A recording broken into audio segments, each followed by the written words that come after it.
No, non c'è nulla di più degno di pianto dell'uomo fra tutto ciò che respira e cammina sopra la terra.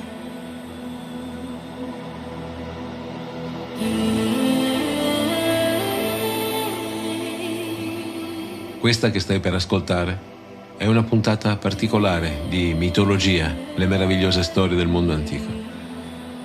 Questo episodio racconta del duello tra il campione troiano Ettore e il biondo figlio di Peleo, Achille l'invincibile. Ed è l'episodio che tutti stavamo attendendo. Perché è così importante? Arriva certo dopo molti eventi che lo precedono e lo preparano, battaglie, scontri, massacri. Ma non è per questo che tutti stiamo col fiato sospeso ad assistere ad un duello di cui conosciamo già l'esito. Il senso del dovere, la paura, la vendetta, lo spirito di sacrificio, l'affrontare il proprio destino, andare oltre se stessi per un ideale, l'affetto e l'amore, l'esaltazione e la disperazione. Siamo stati testimoni di questo e molto altro sinora. A ben ascoltare i contenuti di questi racconti, non si può che trovare conferma di come il mito sia davvero uno specchio abissale di quello che siamo. Questa è la puntata numero 175, il duello tra Ettore ed Achille.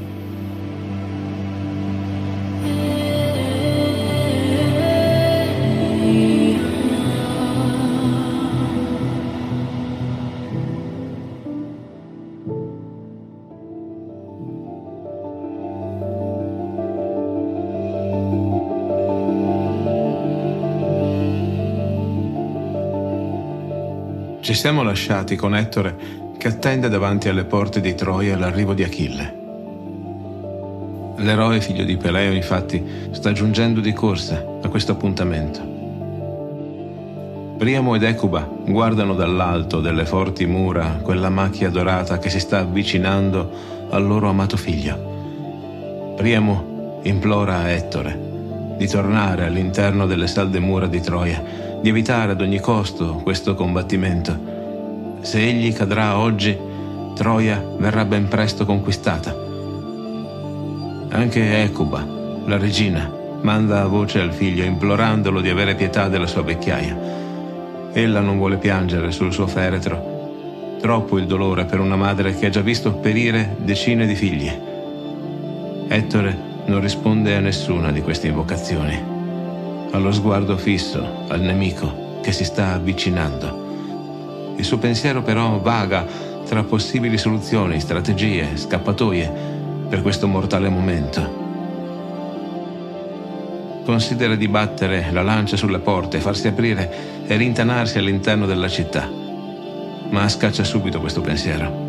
Polidamante gli ricorderebbe di quanto sia stata improvvida la sua decisione di rimanere accampati sulla pianura, esponendosi all'attacco distruttivo dei Greci.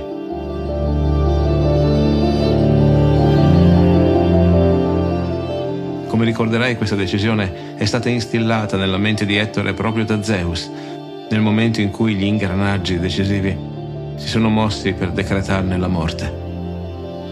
Come ti dicevo, Ettore caccia da sé questo pensiero e comincia ad inseguire l'idea di fare una proposta di pace, gettare le armi a terra e presentarsi disarmato ad Achille, promettergli di riconsegnargli Elena e tutti gli ori che sono stati portati via da Sparta, condividere con le forze occupanti le ricchezze rimaste in Troia. In questo modo forse la pace potrebbe divenire un'eventualità non così lontana o irraggiungibile.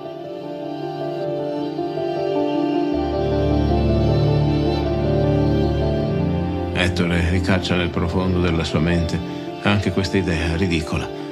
Presentarsi nudo e senza armi contro Achille significherebbe venire ucciso prima ancora di aprir bocca e in modo per di più vergognoso. Una irrimediabile onta dopo tutti questi anni di battaglia. No, sceglie di gettarsi nella lotta. Gli dei decideranno chi tra loro due sarà il migliore. Mentre medita su queste cose, Achille si fa sempre più oppresso. Urla nell'aspetto simile ad Ares, dio della guerra, scuote sopra la spalla destra l'asta di suo padre. Il bronzo di cui è fatta la sua armatura brilla come una fiamma che brucia, dello stesso colore del sole che sorge, nel suo moto implacabile. Ettore, nel vederlo arrivare, viene colto dal terrore. Rinuncia ad ogni suo proposito di battaglia e fugge costeggiando le mura. Achille lo insegue, ma non riesce a raggiungerlo. Per 3 volte Ettore compie il giro delle mura della città, riuscendo a mantenere sempre una buona distanza tra sé e il campione acheo.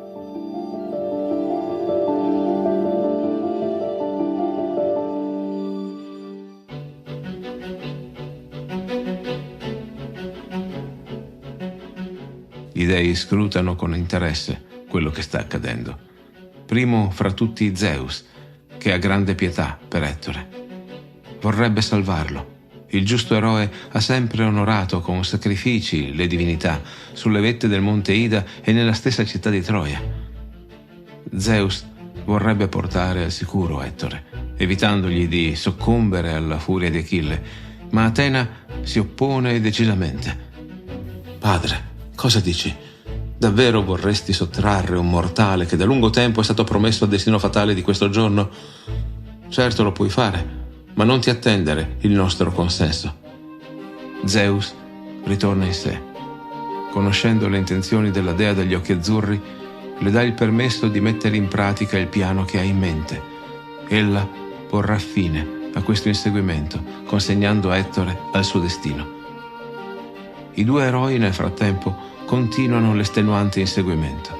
Come accade in un sogno inquietante quando si insegue qualcuno, Achille sente di non poter riuscire a raggiungere Ettore e allo stesso modo Ettore, come nello stesso sogno, percepisce che mai riuscirà a sfuggire, a liberarsi dal nemico. Zeus, sulla sua bilancia d'oro, pone gli spiriti della morte per Achille e per Ettore. Il piatto di Ettore è più pesante. La sua ora è giunta.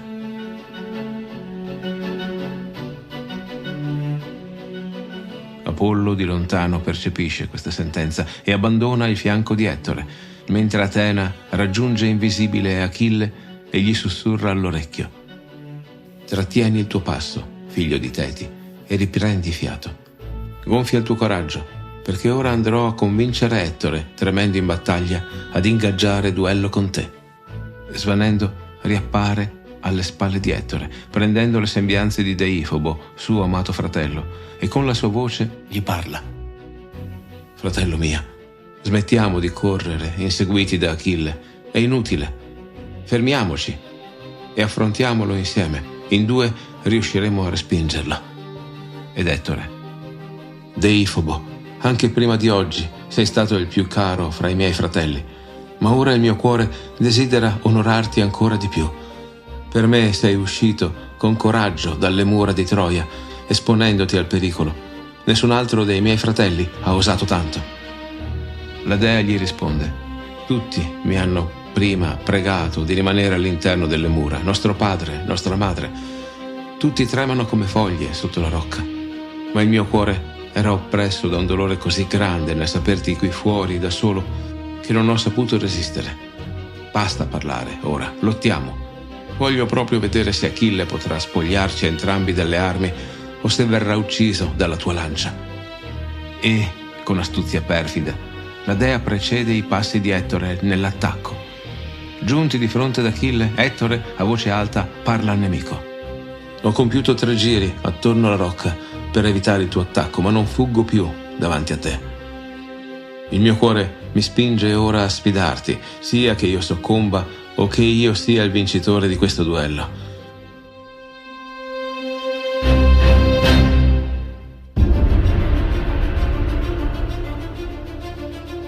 Invochiamo entrambi i numi. Essi saranno testimoni e custodi dei nostri patti. Non intendo martoriare il tuo corpo se avrò la forza di avere la vittoria su di te. Prenderò le tue armi e restituirò il tuo corpo ai Greci. Se al contrario sarai tu a vincere questo duello, ti comporterai nello stesso modo onorevole. E Achille: «Non parlarmi di patti, Ettore maledetto. I leoni non stringono patti con gli uomini, né i lupi con gli agnelli. Si odiano senza tregua e così sarà tra noi. Mai troveremo un accordo, mai stringeremo dei patti, non prima che uno dei due vada a saziare la sete di Ade con il proprio sangue. Preparati piuttosto a ricorrere a tutte le tue virtù guerresche, perché dovrai combattere all'estremo, anche se non hai scampo, poiché ti ucciderò con la mia lancia.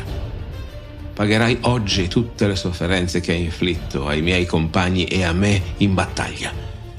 Senza esitare, Achille scaglia la sua lancia verso Ettore, il quale abilmente la evita. L'arma si conficca nel terreno, ma Atena, invisibile, la riporta subito nelle mani dell'eroe greco. Ettore sorride per essere riuscito a schivare quella pericolosa arma e getta la sua verso Achille. La sua lancia rimbalza sullo scudo di Efesto e si conficca a terra. Ettore allunga la mano verso Deifobo, chiedendogli sorridendo di passargli la sua di lancia, ma nessuno risponde. Il troiano si gira e vede che Deifobo è scomparso. Comprende di essere stato ingannato da Atena e nel suo petto percepisce che la sua ora è giunta. Gli spiriti notturni della morte violenta ormai sono vicini e inevitabili. Nonostante questa consapevolezza, sguaina la sua spada e si scaglia verso Achille, deciso a lottare fino alla fine, consapevole che quel giorno verrà ricordato dagli uomini che verranno in futuro. Entrambi gli eroi si gettano l'uno contro l'altro, Ettore con la spada, Achille con la sua lancia.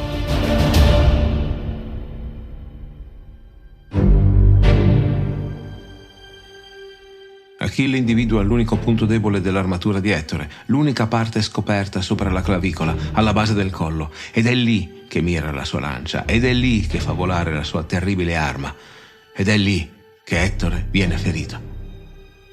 Il figlio di Priamo, trafitto, come fermato nel tempo, perde ogni forza e cade in ginocchio alla mercé di Achille. Ha le carni aperte, ma la gola è rimasta intatta, così da permettergli di parlare, di dire le sue ultime parole. Achille vomita la sua furia su Ettore. Pensavi di rimanere impunito mentre privavi Patroclo della vita? Ero lontano, non mi temevi quel giorno, ma oggi sono qui e ti ho costretto in ginocchio. Il mio amico verrà seppellito, mentre il tuo corpo rimarrà qui, straziato da cani e uccelli. Ti imploro, non lasciare il mio corpo ai rapaci. Restituiscilo a mio padre e a mia madre. Accetta le offerte di oro per riavermi nella mia patria. Permetti ai troiani di ardere il mio cadavere con l'onore dovuto ai morti. Non implorarmi, cane. La furia che provo per te mi spinge a massacrare il tuo corpo e a divorare le tue carni per tutti i crimini che hai commesso contro di me. Nemmeno se mi vedessi offerta una ricompensa 20 volte superiore al tuo valore, nemmeno se Priamo in persona si presentasse a riscattarti a peso d'oro, nemmeno allora tua madre potrà piangere il figlio che ha partorito tanto tempo fa. Verrai sbranato fino al midollo dalle belve. Nel petto hai un cuore di ferro. Sapevo di non poterti convincere con le parole. Fai attenzione però, poiché le tue azioni provocheranno sicuramente l'ira dei numi. Ti ricorderai di me e di questo momento, quando Paride e Apollo ti porteranno via la vita davanti alle porte scee.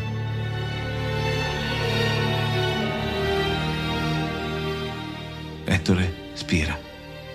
Achille sfila la sua lancia dal corpo dell'avversario e lo spoglia delle armi.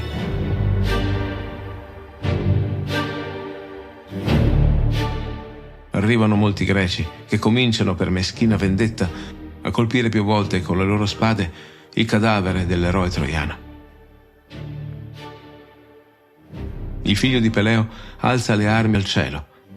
La sua furia però è ben lontana dall'essere estinta. In spregio all'onore, fora i tendini dei talloni, vi fa passare una forte correggia assicurata al suo carro e ritorna così trascinando il cadavere di Ettore fino all'accampamento greco. La testa bellissima dell'eroe troiano sobbalza sui sassi. Le nere ciocche si imbiancano di sabbia.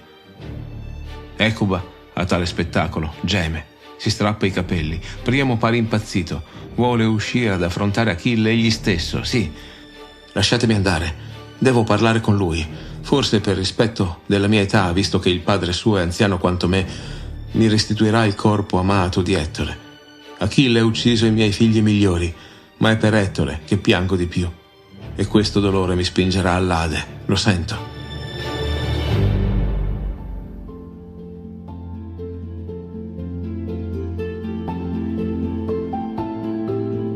Anche Ecuba si dispera e la voce del suo pianto giunge alle orecchie di Andromaca, chiusa nelle sue camere, intenta a preparare un bagno caldo per il suo Ettore. La fedele sposa dell'eroe non sa che il marito è rimasto fuori dalle mura per combattere Achille.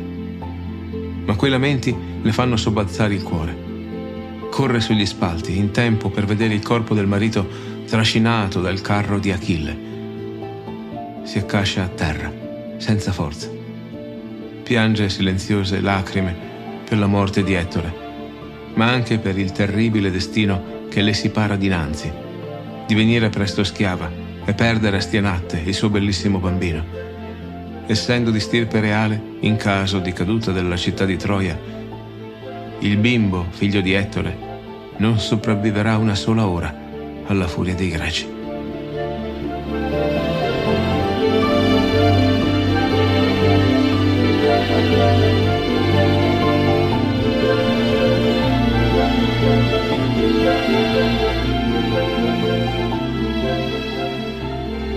Fatti sentire, lascia un commento e metti un like se ti è piaciuto questo episodio. Condividi i tuoi episodi preferiti con i tuoi amici, è il gesto più sincero e gratificante per aiutarmi a far crescere questo canale.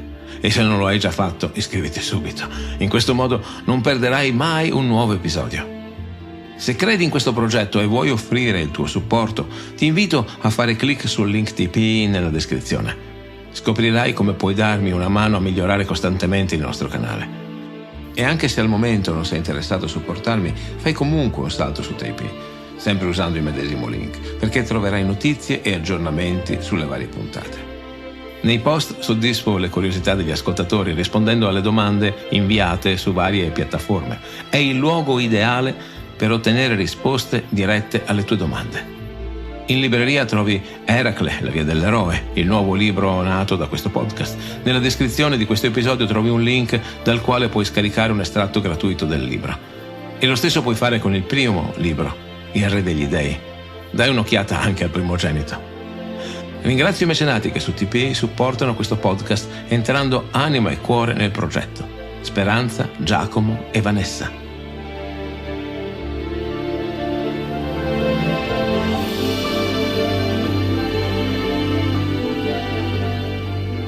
Hai appena ascoltato un episodio del podcast Mitologia, le meravigliose storie del mondo antico, raccontate da me, Alessandro Gelain. Grazie per esserti sintonizzato. Apple Podcast, Google Podcast, Spotify, Castbox, Spreaker, scegli tu. Iscriviti a questo podcast sulla tua piattaforma preferita. Ci sentiamo al prossimo episodio.